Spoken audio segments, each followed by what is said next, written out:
అందరూ ఎలా ఉన్నారు? బాగున్నారా? నేనైతే చాలా బాగున్నాను. And welcome back to my channel Lahari life style. And ఇప్పటి వరకు మన ఛానల్‌ని ఎవరైతే సబ్స్క్రైబ్ చేసుకోలో సబ్స్క్రైబ్ చేసుకొని బెల్ ఐకాన్ అయితే క్లిక్ చేయండి. అప్పుడే కదా నేను పెట్టిన వీడియోలు మీ దాకా వస్తాయి. అండ్ ఇదైతే నా ఫస్ట్ వ్లాగ్ అనమాట. అండ్ నేనైతే ఒక హౌస్ వైఫ్‌గా ఇంట్లో నేను ఏ పనులు చేసుకుంటాను అండ్ నా సెల్ఫ్ ఇంట్రడక్షన్ అయితే ఈ వీడియోలో చెప్దాం అనుకుంటున్నాను.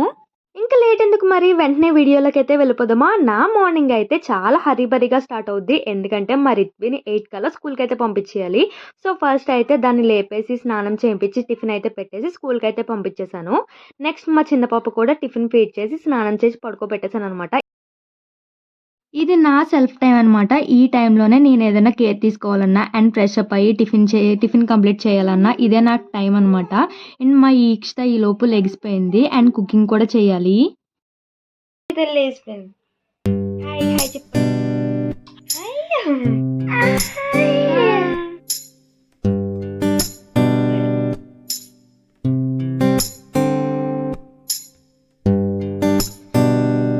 తనకి నిద్రమత్తు వదిలే వరకు కాసేపు అలా ఆడించి ఇంకా కుర్చీలో కూర్చోబెట్టి కొన్ని స్నాక్స్ అయితే ఇచ్చి టీవీ అయితే ఆన్ చేశాను. కాసేపు అలా చూస్తదని. ఈలోపు అమెజాన్ నుంచి కాల్ అయితే వచ్చింది. రిటర్న్ బ్యాక్ తీసుకెళ్ళడానికి. ఇది అయితే లూజ్ కిట్ అనమాట. అస్సల పని చేయలేదండి. చాలా వరస్ట్ అనిపించింది. ఇంకా వాళ్ళైతే రిటర్న్ బ్యాక్ పెట్టేశాను కస్టమర్ కేర్‌కి కాల్ చేసి. ఇంకా అది తీసుకెళ్ళిపోయిన తర్వాత ఫస్ట్ అయితే లాండ్రీకి బట్టలు వేసేసాననమాట. చాలా లాండ్రీ అయితే పోగడిపోయింది. సో, ఇంకా బట్టలు వేసేసి ఇంకా కుకింగ్ అయితే స్టార్ట్ చేశాను. ఎందుకంటే 11:30 కల్లా మా రిత్విక్ అయితే క్యారేజ్ ఇవ్వాలి. ఈరోజు స్పెషల్ ఏంటంటే బగారా రైస్, చికెన్ కర్రీ అనమాట. దీని ప్రాసెస్ ఎవరికీ చెప్పక్కర్లేదనుకుంటా. ఎందుకంటే అందరికీ తెలుసు బగారా రైస్ ఎలా చేయాలనేది. నేనైతే జస్ట్ ఫాస్ట్‌గా చేయాలని చెప్పేసి ఇంక నేనేమి క్లియర్‌గా వీడియో అయితే ఏమీ తీయలేదు. రా‌గా తీశాననమాట. జస్ట్ అలా చిన్న చిన్న క్లిప్స్ అయితే తీశాను. ఇంక నా గురించి చెప్పుకుంటే నా పేరొచ్చేసి లహరి. అందుకే నా ఛానల్ పేరు కూడా లహరీస్ లైఫ్ స్టైల్ అని పెట్టాను. ఎందుకంటే నా లైఫ్ ఎలా ఉంటదనేది చెప్పేసి ఈ యూట్యూబ్ ఛానల్‌లో అయితే చూపిద్దాము అని జస్ట్ అనుకున్నాను. కానీ స్టార్ట్ చేసిన 2 మంత్స్‌కే నాకు మంచిగా అయితే సబ్స్క్రైబర్స్ పెరిగారు. థ్యాంక్ యూ సో మచ్ అండి.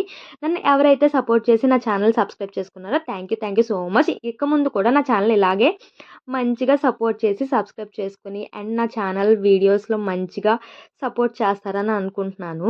ఇంకా నా గురించి చెప్పాలంటే నేనొక హౌస్ వైఫ్‌ననమాట. నాకైతే ఇద్దరు ఆడపిల్లలే. చాలామంది అన్నారు, "మీకు ఇద్దరు ఆడపిల్లలేనా? అబ్బాయి పుట్టలేదా?" అని చెప్పేసి.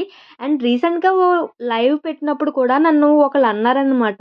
"నీకు ఒక అబ్బాయి పుట్టుంటే నీ జన్మ ధన్యం అయిపోయేదని" చెప్పేసి. వాళ్ళైతే నిజంగా ఏ ఉద్దేశంతో అన్నారో నాకైతే తెలీదు కానీ నాకా మెసేజ్ చూడగానే చాలా హర్టింగ్ అనిపించిందనమాట. ఈ రోజుల్లో అబ్బాయిల కంటే అమ్మాయిలే 100% బెటర్ అని నేను చెప్తాను. అబ్బాయిలు ఎందుకు పంచారు అమ్మాయిల ముందైతే మీరు అనుకోవచ్చు అమ్మాయిలు కూడా అలాగే ఉన్నారని. మనం పెంచేదాన్ని బట్టి ఉంటదండి ఏదన్నా సరే. నేనెప్పుడు బాధపడలేదు. నాకిద్దరు అమ్మాయిలే పుట్టారని చెప్పేసి. అండ్ ఈవెన్ నా ప్రెగ్నెన్సీ టైమ్‌లో కూడా నాకు ఇద్దరు అమ్మాయిలే కావాలని కోరుకున్నాను. నా ఫస్ట్ ప్రెగ్నెన్సీలో గట్టిగా అనుకున్నాను. నాకు అమ్మాయే పుట్టాలి అని చెప్పేసి. అండ్ సెకండ్ ప్రెగ్నెన్సీ టైమ్‌లో కూడా అమ్మాయే కావాలని అనుకున్నాను. సో, నాకిద్దరు మహాలక్ష్ములైతే పుట్టారు. అబ్బాయి అయితే ఏముందండి జస్ట్ షర్టు, ఒక నిక్కర్ ఏసుకొని తిరుగుతారు. అదే అమ్మాయిలు లక్ష్మీదేవిలా పట్టీలేసుకొని నడుస్తా ఉంటే నిజంగా ఎంత బావుంటదో ఇల్లయితే కళకళలాడుతది. మీరైతే ఒక గ్యారంటీ ఇవ్వగలరా? మీరు రేపొద్దున మీకు అబ్బాయిలు పుడితే వాళ్ళు మిమ్మల్ని చూసుకుంటారు. రేపొద్దున మీరు ముసలోళ్ళయ్యాక అమ్మాయిలైతే చూడరు అని చెప్పేసి గ్యారంటీ ఉంటదా? ఎవ్వరు చూడరండి మనల్ని. మనం ఏదన్నా వాళ్ళని చదివించి, పోషించే బట్టే ఉంటది. అబ్బాయిలకైతే ఆస్తులివ్వాలి. అమ్మాయిలకైతే కట్నాలివ్వాలి. ఏదన్నా తప్పదండి. అదే అమ్మాయిల్ని శుభ్రంగా చదివించి వాళ్ళ కాళ్ళ మీద వాళ్ళు నిలబెట్టామనుకోండి, హ్యాపీగా వాళ్ళ లైఫ్‌ని వాళ్ళే డీల్ చేస్తారనమాట. ఇంకా అబ్బాయిలంటే వాళ్ళు చదువుకొని వాళ్ళు జాబులు చేస్తున్నారు. నేనేం కాదనట్లేదు. కానీ అబ్బాయిలు, అమ్మాయిలు అని చెప్పేసి ఎప్పుడు తేడా అయితే చూపిచ్చకండి. ఇంక ఈ టాపిక్ ఇక్కడితో అయితే వదిలేద్దాము. అండ్ ఇక్కడైతే బగారా రైస్‌లోకి చికెన్ కర్రీ అయితే ప్రిపేర్ చేస్తున్నాను. జస్ట్ రా‌గా అయితే వీడియో తీశాను. దీని వీడియో క్లారిటీగా కావాలంటే నాకు కామెంట్ చేయండి. నేనైతే నెక్స్ట్ వీడియోలో క్లియర్‌గా చెప్తాను ఎలా చేశాను. క్లియర్‌గా అయితే నెక్స్ట్ వీడియోలో చెప్తాను. ఇంకా మా రీతుకైతే లంచ్ టైమ్ అయిపోతుందని చెప్పేసి గబగబా అయితే దానికి బాక్స్ అయితే ప్యాక్ చేసేసాను. అండ్ మా ఇషు మార్నింగ్ కూడా టిఫిన్ సరిగ్గా తినలేదనమాట. దానికి కూడా లంచ్ అయితే పెట్టేసాననమాట. చాలా ఇష్టంగా తింటది. మేమేమైతే తింటామో మా పాపకు కూడా అదే అలవాటు చేశాను. ఫస్ట్ 9 మంత్స్ లోపు దానికి సెపరేట్‌గా కుక్ చేసి పెట్టేదాన్ని కానీ, తర్వాత మేమేమైతే తింటున్నామో, దానికి కూడా అదే పెట్టడం అలవాటు చేశాననమాట. సో, మనం ఏంటంటే రేపొద్దున్న వాళ్ళతో సఫర్ అవ్వాల్సిన అవసరం లేదు. హ్యాపీగా మనం ఏది తింటే వాళ్ళు కూడా అదే తింటారు. ఇక్కడైతే దానికి బగారా రైస్‌లోకి కొంచెం కర్డేసి పెడుతున్నాననమాట. అయిపోయింది. శుభ్రంగా ఫస్ట్ 2 ముద్దలైతే బానే తినేసింది. మూడో ముద్ద నుంచి నాకు టార్చర్ చూపించడం మొదలెట్టిందనమాట. లాస్ట్‌లో కొంచెం అయితే వదిలేసింది. నేను కూడా దిష్టి తీసైతే పాడేశాను. ఈషు తల్లికి అన్నం పెట్టేసిన తర్వాత లాండ్రీ ఈలోపు కంప్లీట్ అయిపోయింది. వెంటనే మేడపైకెళ్ళి బట్టలు ఆరేసి అయితే వచ్చేస్తున్నాను. మేమేం ఊర్లో ఉంటున్నాను అండ్ నేనేం చదువుకున్నాననైతే చెప్తాను. మాదైతే కాకినాడ అండ్ మా అమ్మ వాళ్ళది వచ్చేసి రాజమండ్రి అనమాట. నేను పుట్టి పెరిగింది మాత్రం రాజమండ్రి. నాకు పెళ్ళైన తర్వాత నేను కాకినాడ అయితే వచ్చేసాను. నేనేం చదువుకున్నానంటే నేనైతే బీఎస్సీ కెమిస్ట్రీ చేశానండి. నా డిగ్రీ ఫైనల్ ఇయర్‌లో వచ్చేసి నాకైతే మ్యారేజ్ అయింది. సో, అదే టైంలో కోవిడ్ కూడా వచ్చింది. సో, డిగ్రీ డిస్కంటిన్యూడ్ అయ్యాననమాట. నాకు మ్యారేజ్ అయిన 6 మంత్స్‌కే నాకైతే ప్రెగ్నెన్సీ వచ్చింది. సో, దానివల్ల నేను డిగ్రీ అయితే డిస్కంటిన్యూ చేయాల్సొచ్చింది. నాకైతే ఇద్దరు ఆడపిల్లలని చెప్పాను కదా! మా పెద్ద పాప ఏజ్ వచ్చేసి 5 ఇయర్స్ అండి. మా చిన్న పాప ఏజ్ వచ్చేసి 1 ½ ఇయర్ అనమాట. మా పెద్ద పాప అయితే ఎల్‌కేజీ చదువుతుంది. చిన్న పాప వచ్చేసి ఇంట్లోనే ఉంటది. ఇంకా అంత ఏజ్ రాలేదు స్కూల్‌లో జాయిన్ చేయడానికి. నెక్స్ట్ ఇయర్ అయితే స్కూల్‌లో జాయిన్ చేద్దాం అనుకుంటున్నాను.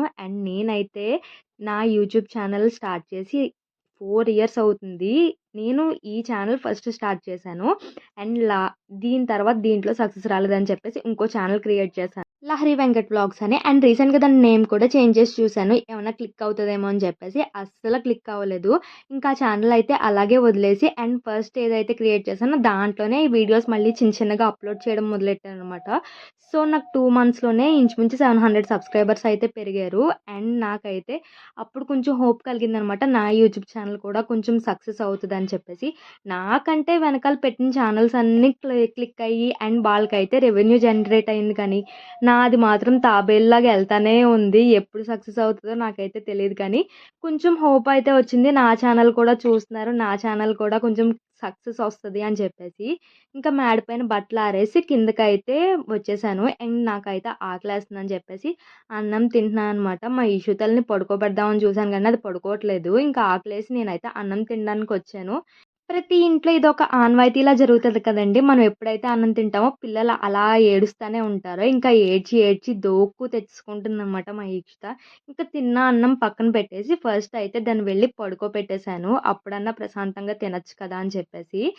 దాన్ని పడుకోబెట్టేసి నేను కూడా ఫుడ్ కంప్లీట్ చేసేసి శుభ్రంగా నేను కూడా పడుకున్నాననమాట మధ్యాహ్నం.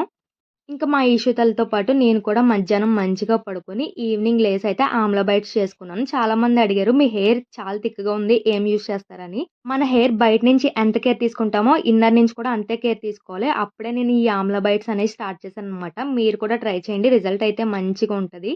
ట్రస్ట్ మీ ఇదైతే మంచి రిజల్ట్‌ని ఇస్తదనమాట. హెయిర్‌కి స్కిన్ గ్లో కూడా మంచిగా పెరుగుద్ది.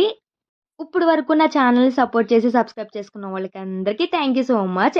మీకు ఈ వీడియో నచ్చితే లైక్ చేసి ఇలాంటి మరిన్ని వీడియోస్ కోసం ఛానెల్‌ని ఫాలో చేసి సబ్స్క్రైబ్ చేసుకోండి. బాయ్.